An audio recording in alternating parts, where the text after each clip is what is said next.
Филипинскиот председател Родриго Дутерте изрази жалење за навредливите зборови упатени кон председателот на САД Барак Обама.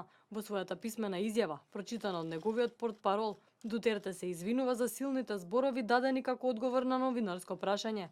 Двајцата лидери требаше да се сретнат на форумот во Лаос, но според портпарол на Дутерте, заеднички било договорено средбата да се помести за друг датум.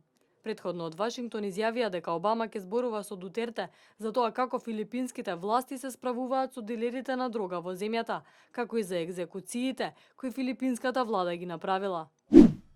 Демонстранти ја блокираа пистата на аеродромот во Лондон, што доведе до нејзино затворање и пренасочување на неколку летови. По инцидентот полицијата ги уапси демонстрантите.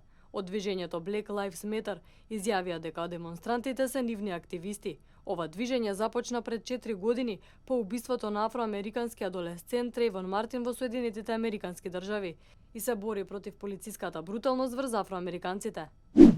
Комесарот на Обединетите нации за човекови права Зеид Раат Ал Хусейн ги обвини американскиот председателски кандидат Доналд Трамп и европските националисти и популисти за ширење омраза и страв.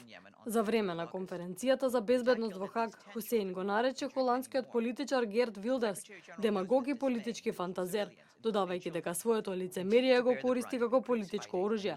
Во редот на такви политичари ги спомена и Трамп, Најджел Фараш, Марин Ле Пен, како и унгарскиот премиер Виктор Орбан. Пожар уништи 360 хектари земјиште во Марсеј, Франција. Повеќе од 900 пожарникари учествуваа во гаснење на стихијата, а операцијата траеше од понеделникот па се до вторникот, кога успеа да ја вратат ситуацијата под контрола. И покрај распространетоста на пожарот, немаше човечки жртви ниту уништени домови.